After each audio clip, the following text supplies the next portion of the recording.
अगर एयरक्राफ्ट एक हवा में उड़ता है और लेकिन तभी वो डेस्टिनेशन में पहुंच सकता है जब उसका डायरेक्शन सही हो। तो इंसान जब हवा में उड़ता है, इंसान जब सक्सेस से, बट उसका डायरेक्शन सही होना चाहिए। Let's give big hand for her please have seat. अगर एयरक्राफ्ट पार्क्ड है एयरपोर्ट पे तो किसी डायरेक्शन की जरूरत नहीं है। डायरेक्शन की जरूरत कब पड़ती है? जब वो हवा में हो, यानी कि एक्शन में हो। तो ऐसे ही जो भी हम हार्डवर्क करने वाले हैं अपनी लाइफ में, या जो भी एक्शन लेने वाले हैं, अनलेस एंड अनटिल हमारी डायरेक्शन ठीक है तब तक सब बकवास है। सबसे इम्पोर्टेंट ये है कि हम उस पर मटेरियल्स किस तरह का यूज कर रहे हैं। जिस तरह का मटेरियल्स यूज करेंगे उसके बाद ही वो हमें उतना ही सक्सेस दे पाएंगे, मतलब उतना ही वो ऊपर उड़ पाएगा। तो अगर मटेरियल्स उसमें सही नहीं है तो वो बहुत जल्दी क्रैश कर जाएगा और उसमें कई सारे डिफॉल्ट आएंगे। Again excellent, let's give big hand for him.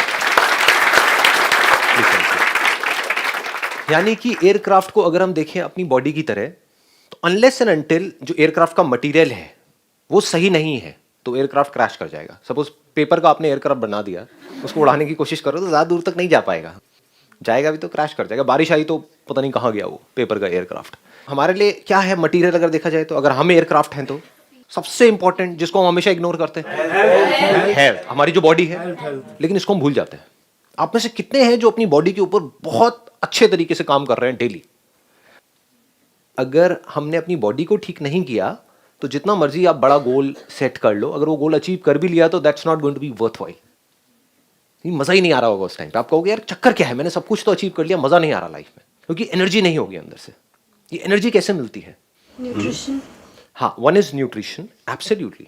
Second is कि कैसे हम अपनी बॉडी में कहाँ क्या प्रॉब्लम्स आ रही हैं, क्या हम इतने अवेयर हैं कि कहाँ ब्लॉकेजेस आ रही हैं, और उसको खोलने के लिए हमको क्या करना है सही टाइम पे। जैसे एयरक्राफ्ट को चेक किया जाता है ना, इनफैक्ट हर उड़ान से पहले उसको चेक किया जाता है, एक्ट करने से पहले उसको चेक किया जाता है वो एक्ट करने के लायक भी है या नहीं है, उड़ने के लायक भी है या नहीं है।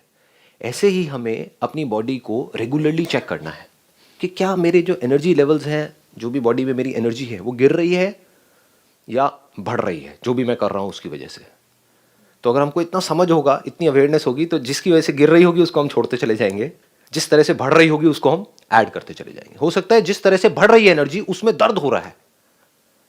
You getting where I am coming from? जैसे कोई मसल स्टिफ होती है, I am not too sure आपने कितना काम किया है आप लोगों ने अपनी बॉडी पे अभी, बिकॉज इस एज में तो we take our bodies for granted. फिर एक स्टेज के बाद में जा करके जब वॉट लग जाती है तब हम जागते हैं कि अब कुछ करना है वॉट, तब तक देर हो चुकी होती है। सर सिर्फ फिजिकली फिट होना ही वो है या मेंटली भी आपको फिट होना चाहिए? मेंटली होने से पहले फिजिकली फिट होना है, बिकॉज आप मेंटली तब तक फिट नहीं हो सकते जब तक कि आप फिजिकली फिट नहीं हो। एयरक्राफ्ट ठीक नहीं है, उसको बोला जाए उड़ने के लिए, चल भाई उड़ तू, कोई बात नहीं, तेरे अंदर प्रॉब्लम्स हैं, उड़ उड़ कोशिश तो कर, शायद उड़ जाए, उड़ेगा ही नहीं, it can't take off, crash हो जाएगा या उड़ ही नहीं पाएगा। वो उसमें वो पावर ही नहीं होगी कि जहां से टेक ऑफ करना होता है, वो कर ही नहीं पाएगा टेक ऑफ। बहुत सारे जो हमारी इमोशनल जो उथल पुथल होती है या प्रॉब्लम्स होती हैं, we feel sad at times without any reason, कोई रीजन नहीं होता लेकिन मूड खराब हो जाता है, उसका कनेक्शन हमारी बॉडी से होता है, हमें पता नहीं होता है। तो सबसे पहला जो काम है वो है कि अपनी बॉडी पे काम करना है। अब बॉडी पे कैसे काम करते हैं? हम सोचते हैं कि हाँ भाई जिम चले जाना मतलब बॉडी पे काम करना, नहीं, वो तो ऊपर ऊपर सुपरफिशियल लेवल पे हो रहा है।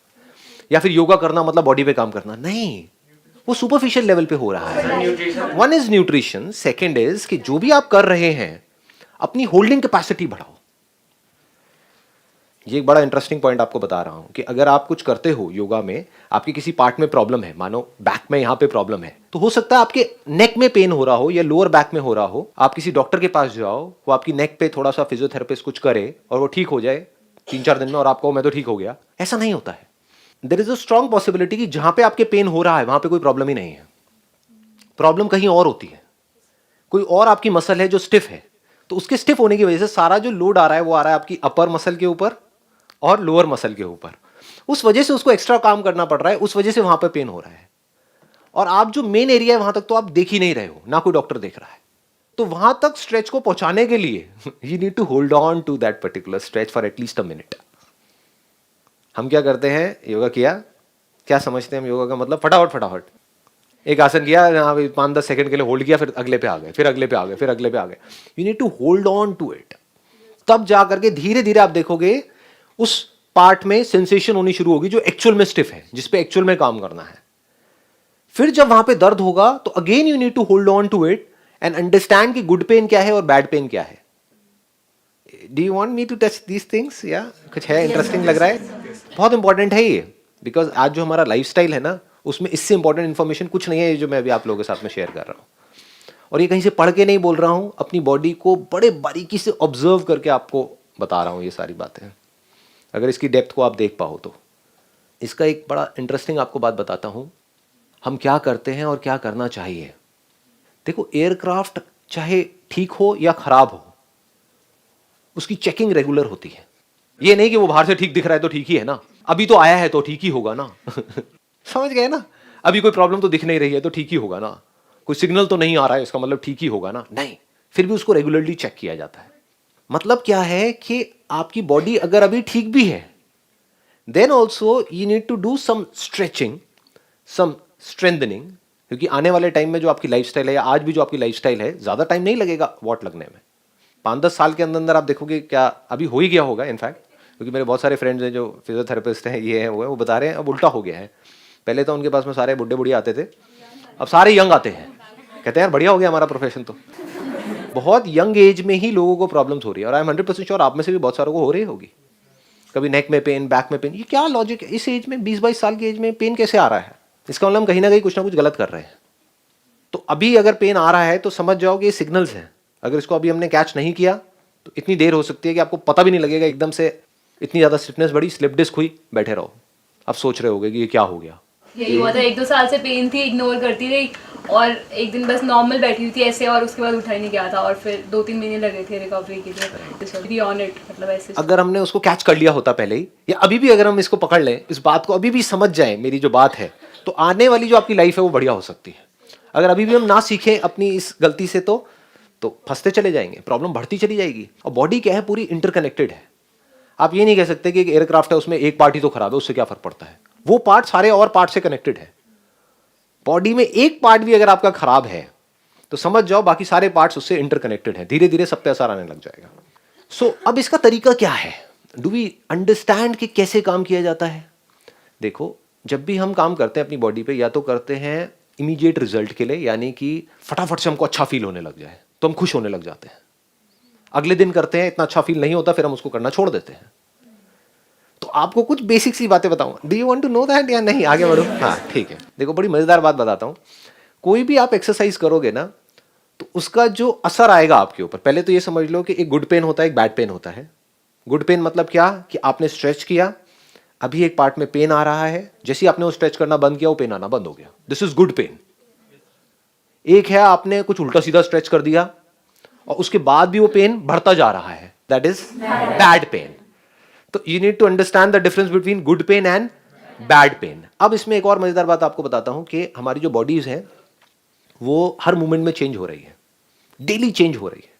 तो आज अगर आप कुछ एक्सरसाइज करोगे, उसका पेन आ रहा है मान लो इस जगह पे, तो आप कल करोगे कहीं और आने लग जाएगा, मतलब वो पार्ट अब खुल गया है, तो अब आपको पता लगेगा मैं थोड़ा सा डीपर जा रहा हूं.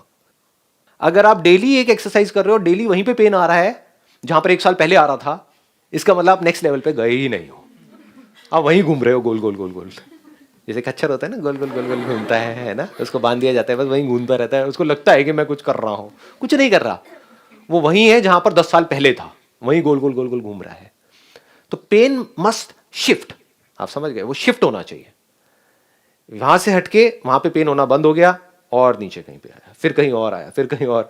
तो अब आपको धीरे धीरे समझ आ रहा है, अब मैं डीपर लेयर्स में पहुंच रहा हूं अपनी बॉडी के. पेन शिफ्ट होता है, और शिफ्ट तभी होगा जब आप एक किसी भी पोज को होल्ड करोगे फॉर एटलीस्ट अ मिनट. और मिनट होल्ड करने का मतलब क्या है, वो जब आप करोगे तो आपको समझ आएगा. सिंपल हाथ ऊपर करके खड़े हो जाना कभी 1 मिनट के लिए, आपको पता लगेगा होल्ड कहते किसे हैं. मतलब सिंपल कह रहा हूं मैं, कोई कॉम्प्लिकेटेड आसन नहीं करके चक्रासन में 1 मिनट तक रहना ना जी. शुरू करो, यहां से भी जाओगे जैसे ही बाहर, एक ऊपर हाथ करके स्ट्रेच तो करना चाहिए ना बैठे हुए 1 घंटे तक. तो बस हाथ ऊपर करके खड़े हो जाना आराम से, स्ट्रेच करके 1 मिनट काउंट करना, आपको पता लगेगा व्हाट इज दिस 1 मिनट. कभी कभी क्या होगा, आपको बहुत अच्छा फील होने लग जाएगा ये करने की वजह से, एक्सरसाइज करने की वजह से. कभी कभी बहुत ही बुरा फील हो रहा होगा, एक्सरसाइज करने का मन नहीं कर रहा होगा. चाहे मन कर रहा है, चाहे बहुत अच्छा लग रहा है, करना है तो करना है. This is the golden rule. You must never give up your practice as कि एयरक्राफ्ट चेक करना है तो करना ही है. This must be very clear, क्योंकि इसके बिना सब कुछ करना बेकार है.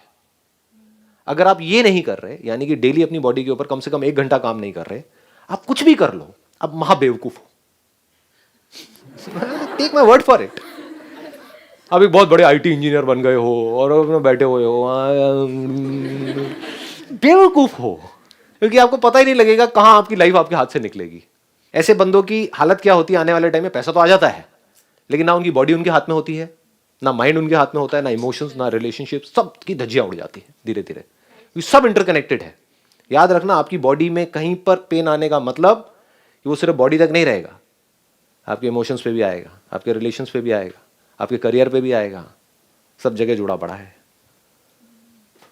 So you must know how to bear good pain with a smile.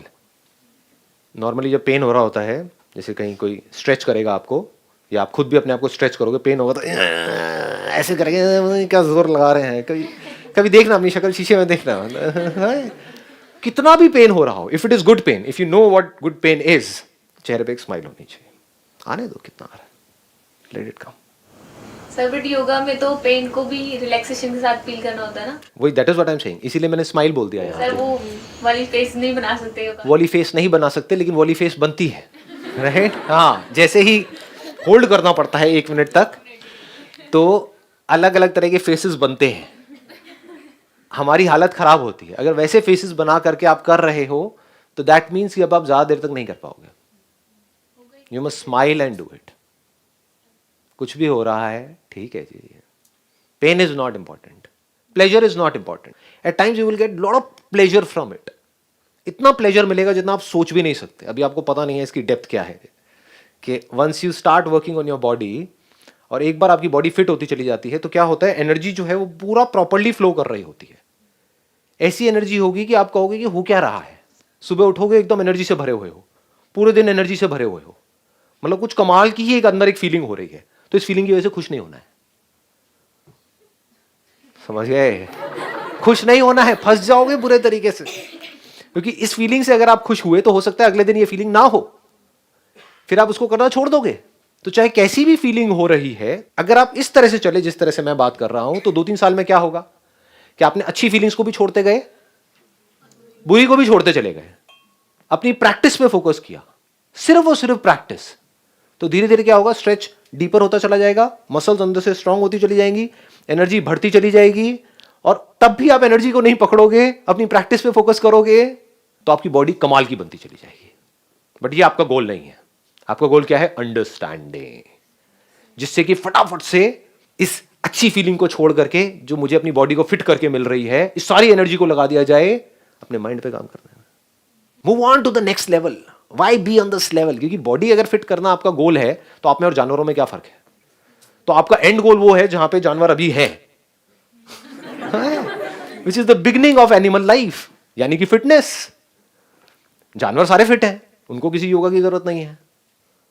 तो आप क्या गोल बना रहे हो अपनी लाइफ का? अगर आप फिटनेस गोल बना रहे हो या एनर्जी गोल बना रहे हो कि एनर्जी वाइज बहुत बढ़िया हो जाना है, तो आप जानवर बनने का गोल बना रहे हो. That is not the goal of yoga. Body को फिट करते चले जाओ, फिर अपनी अंडरस्टैंडिंग को गहरी करते चले जाओ. Understanding of life, understanding of your mind, understanding of this universe, फिर जाओ जहां तक जाते हो. लास्ट में आएगा अंडरस्टैंडिंग ऑफ द सेल्फ. मैं कौन? This is called self-realization. This is the ultimate goal of yoga.